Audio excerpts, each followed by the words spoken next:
በኢትዮጵያ ከለውጥ በፊት በኢህአዴግ የነበረው የልማትና የኢኮኖሚ እንቅስቃሴ ከፍተኛ እድገት ያስመዘገበ ቢሆንም በመዋቅራዊና ፖሊሲያዊ ጉዳዮች ምክንያት ተከታታይ የሆኑ የእድገት ውስንነቶችና ተግዳሮቶች መኖራቸውን መረጃዎች ያመለክታሉ።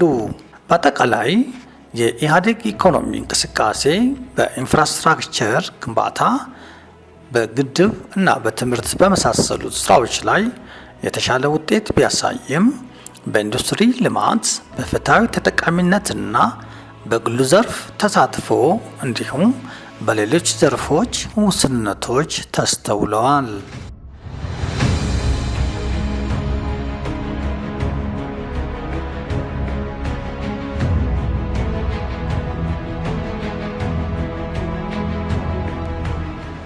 ይሁን እንጂ የኢትዮጵያ ኢኮኖሚ ባለፉት የለውጥ ዓመታት ከፍተኛ የሆነ የፖሊሲ ለውጥ ተግዳሮቶችና የመዋቅር ማሻሻያዎችን በማለፍ ወደ ማገገም እና እድገት ማምጣቱ ይታያል። በአጭሩ ባለፉት የለውጥ ዓመታት የኢኮኖሚ ለውጥ ከመንግስት መር ወደ ግል ዘርፍ መር፣ ከግብርና ወደ ኢንዱስትሪ እና ከውጭ ጥገኝነት ወደ ሀገር ውስጥ ምርት መሸጋገርን የሚያሳይ ነው። ሆኖም የኑሮ ውድነት እና የውጭ ምንዛሬ እጥረት አሁንም ያሉ ችግሮች ሆነው ይገኛሉ።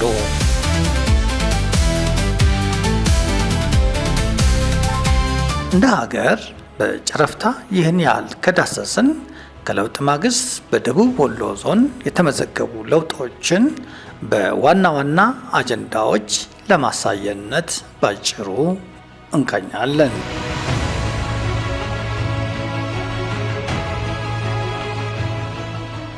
የግብርና ዘርፍ ከአጠቃላይ ሀገራዊ ምርት ውስጥ ከፍተኛውን ድርሻ የሚሸፍንና የኢኮኖሚ መሰረት በመሆን ለማክሮ ኢኮኖሚ አፈጻጸም ከፍተኛ አስተዋጽኦ የሚያበረክት የኢኮኖሚ ልማት ዘርፍ ነው።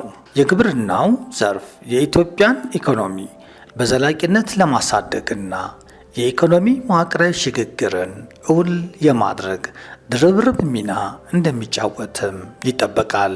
በደቡብ ወሎ ዞን በ2013 ዓ.ም 424,000 ሄክታር መሬት በማረስ ከ10 ሚሊዮን ኩንታል በላይ ምርት የተገኘ ሲሆን አማካይ ምርታማነቱ በሄክታር 24 ኩንታል ነበር።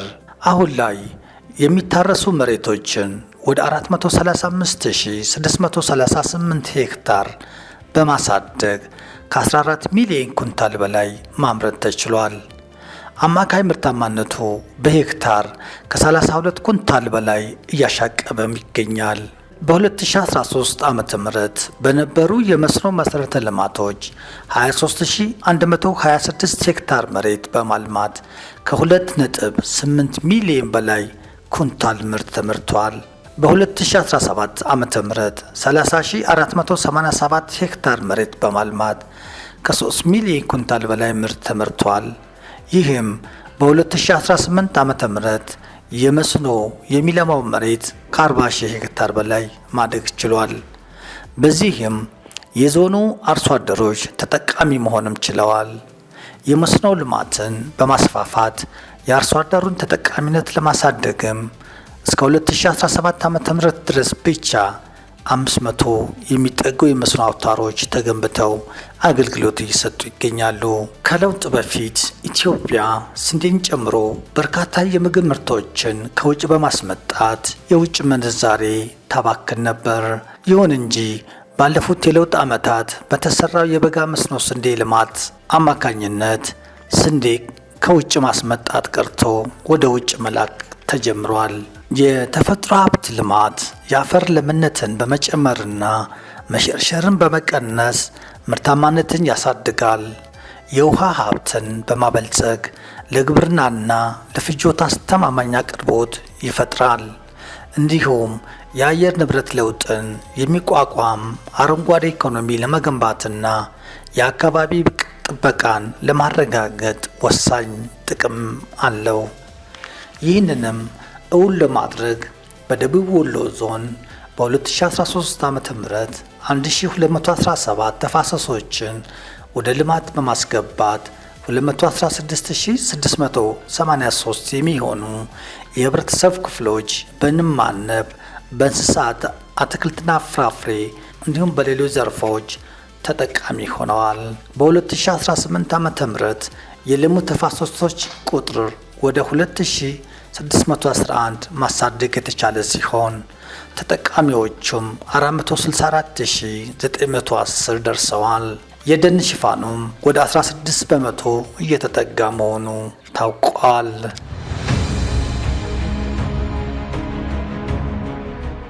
የእንስሳት ሀብት ከጠቅላላ የግብርና ምርት ውስጥ ወደ 47 በመቶ የሚጠጋ ድርሻ ያለው ሲሆን ለሀገር ውስጥ ምርት እድገት ከፍተኛ ድርሻ አለው። የእንስሳት ሀብት ለኢትዮጵያና መሰል ሀገራት ኢኮኖሚያዊ፣ ማህበራዊና ስነ ምህዳራዊ ፋይዳው ከፍተኛ ነው። ደቡብ ወሎ ዞን ደግሞ እምቅ ሀብት ያለው በክልሉም በመጀመሪያዎቹ ተርታ የሚሰለፍ ነው።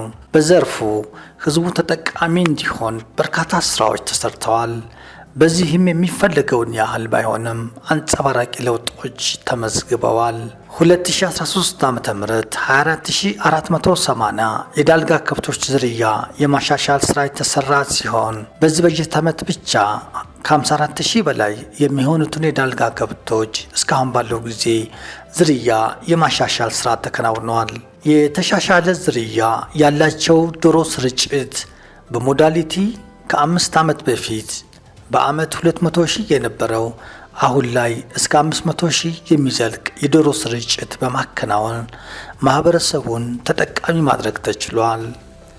በዓመት 32 ሚሊዮን የነበረው የእንቁላል ምርት አሁን ላይ በየዓመቱ ከ90 ሚሊዮን በላይ እየደረሰ ይገኛል። ከ5 ዓመት በፊት በዓመት 473 ቶን የአሳ ምርት ይገኝ የነበረው አሁን ላይ በዓመት 1000 በላይ ዘልቋል። የአሳ ምርት ምንም የማይታወቁ አካባቢዎች ጭምር እንዲለማመዱና የዘርፉ ተጠቃሚ እንዲሆኑም ተደርጓል። በዚህ ዓመት ብቻ 76520 የአሳ ጫጭቶች ለአርሶ አደሮች ተሰራጭተዋል። ከ5 ዓመት በፊት በዓመት 1600 ቶን የማር ምርት የነበረው አሁን ላይ በየዓመቱ 4000 የሚጠጋ ቶን እየተመረተ ነው።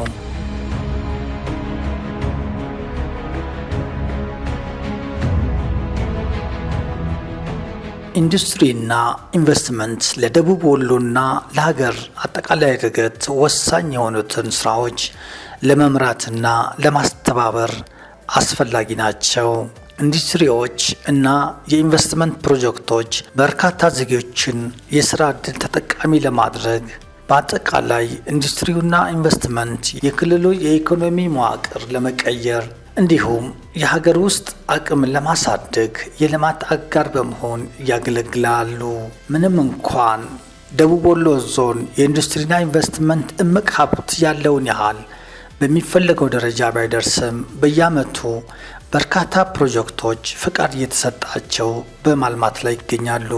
ከ5 ዓመት በፊት መሬት የተላለፈላቸው ፕሮጀክቶች 204 ሲሆኑ ወደ ምርትና አገልግሎት የገቡት ግን ከ2 ሚሊዮን ብር ካፒታል 107 ፕሮጀክቶች ናቸው። በእነዚህም ለ5564 ዜጎች የስራ ዕድል ተፈጥሯል። ባለፉት 5 ዓመታት በተሰራው ስራ ደግሞ ጠቅላላ ፕሮጀክቶች ቁጥር 585 የደረሰ ሲሆን በምርት ላይ የሚገኙት ደግሞ በ4.6 ሚሊዮን ብር ካፒታል 242 ፕሮጀክቶች ናቸው። ከ9000 በላይ ለሚሆኑ ስራ ፈላጊዎች የስራ ዕድልም ፈጥረዋል።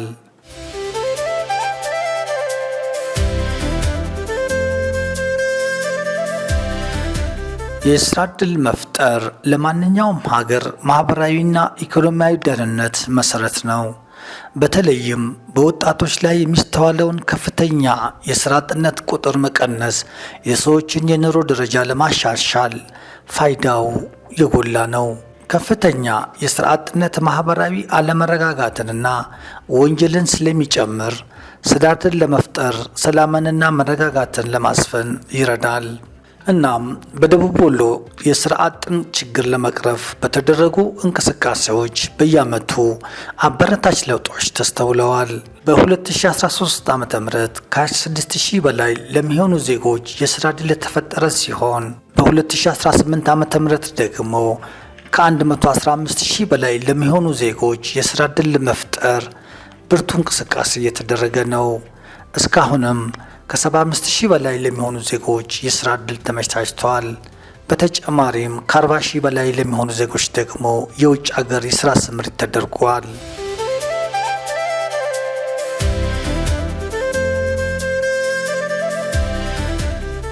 ትምህርት ለሀገር የሰው ኃይልን በማሟላት ኢኮኖሚን በማሳደግ የቴክኖሎጂ ፈጠራን በማስፋፋትና ማህበራዊ ስርዓትን በመገንባት ከፍተኛ ፋይዳ አለው። ጥራት ያለው ትምህርት የጎልማሶችን ክህሎት በማሳደግ በዲጂታል እውቀት በማበልጸግና በስነ ዜጋ በመቅረጽ ሀገራዊ እድገትን ያፋጥናል። ይህም ለሀገር ልማት፣ ለሰላምና ለሁለንተናዊ ብልጽግና መሰረት ነው። የደቡብ ወሎ ዞን ትምህርት መምሪያ የትምህርት ፍትሐዊነትና አግባብነትን እውን ለማድረግ ባደረገው ብርቱ ጥረት በዘርፉ ታላቅ ድልን እያስመዘገበ ይገኛል። በ2013 ዓ.ም 1200 የነበረው የአንደኛ ደረጃ ትምህርት ቤቶች ቁጥርን አሁን ላይ 1215 ማድረስ ተችሏል። 67 የነበረው የሁለተኛ ደረጃ ትምህርት ቤቶች ቁጥር 70 ደርሷል።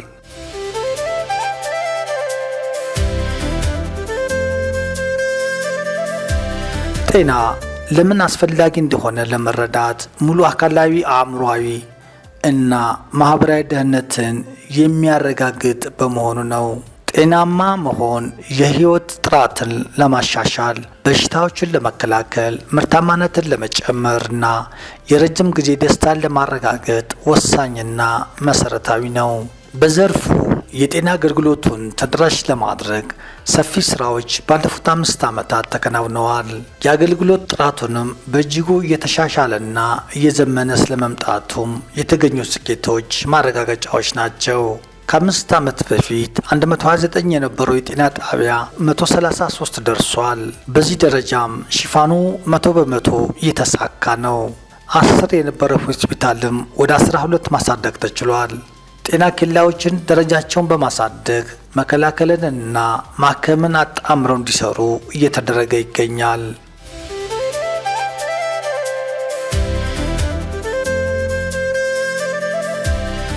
ውሃ ሕይወት ነው የሚለው አባባል ውሃ ለሰው፣ ለእንስሳት እና ለተክሎች መኖር መሰረታዊና የማይተካ ንጥረ ነገር መሆኑን ያሳያል።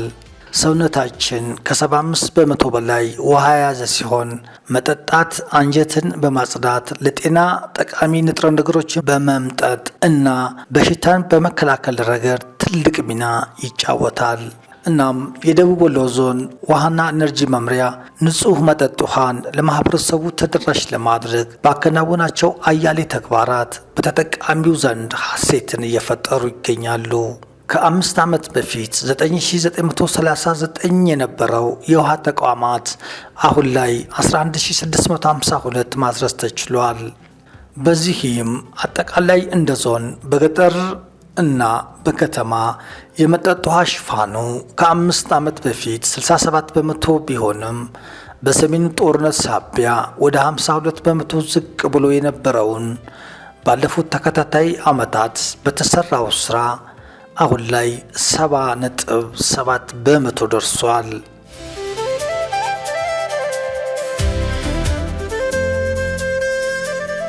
የመንገድ ግንባታና ጥገና ዋና ዓላማዎች የሰዎችንና ዕቃዎችን እንቅስቃሴ ማሳለጥ፣ የኢኮኖሚ እድገትን ማፋጠን፣ ማህበራዊ አገልግሎቶችን ማገናኘትና የትራፊክ ደህንነትን ማረጋገጥ ናቸው። ጥራት ያላቸው መንገዶች የጉዞ ጊዜን በመቀነስ የነዳጅ ፍጆታንና የተሽከርካሪ ጥገና ወጪን በመቀነስ እንዲሁም የአደጋ መጠንን በመቀነስ ለሀገር እድገት ከፍተኛ አስተዋጽኦ ያደርጋሉ። በደቡብ ወሎ ዞን የመንገድ መሰረተ ልማትን በማስፋፋት ደረጃ በርካታ ስራዎች ተከናውነዋል። ከ5 ዓመት በፊት 461 ኪሎ ሜትር የአስፓልት መንገድ የነበረውን ባለፉት 5 ዓመታት 531 ኪሎ ሜትር ማድረስ ተችሏል። የሰሜኑ ጦርነት በርካታ የአስፋልት መንገዶችን ባያስተጓጉለው ኑሮ ከዚህም በላይ ይሰራ እንደነበር ማየት ይቻላል። 3212 ኪሎ ሜትር የጠጠር መንገድ የነበረውን አሁን ላይ 3473 ማድረስ ተችሏል። በዚህም የመንገድ ሽፋን በኪሎ ሜትር 3673 የነበረውን አሁን ላይ 4004 የደረሰ ሲሆን የመንገድ ጥግግት ደግሞ በኪሎ ሜትር 197 የነበረው 215፣ የመንገድ ጥግግት በህዝብ ስርጭት ደግሞ 1.2 በላይ የነበረውን አሁን ላይ 1.3 ማድረስ ተችሏል። በ5 ዓመቱ 30 የሚሆኑ ድልድዮች ተገንብተው ለህዝቡ አገልግሎት እየሰጡ ይገኛሉ። በጥቅሉ በዚህ ዝግጅት በደቡብ ወሎ ዞን ከምርጫ ወዲህ ያለውን ለአብነት ጥቂቱን ብቻ አነሳን እንጂ ከለውጥ ማግስት ጀምሮ በተሰሩት ሁሉን አቀፍ የልማትና የመልካም አስተዳደር ስራዎች አያሌ ለውጦች መመዝገባቸው ብቻ ሳይሆን ከለውጥ በፊት የነበሩ የዞኑን ህዝብ የኢኮኖሚ ፍትሐዊነት ጥያቄን በአጭር ጊዜ ምላሽ የሰጡ በህዝቡም ዘንድ ተስፋንና ሐሴትን የፈነጠቁ ትሩፋቶች ተመዝግበዋል። ዝግጅታችንን በዚሁ ቋጭተናል። ሰላም።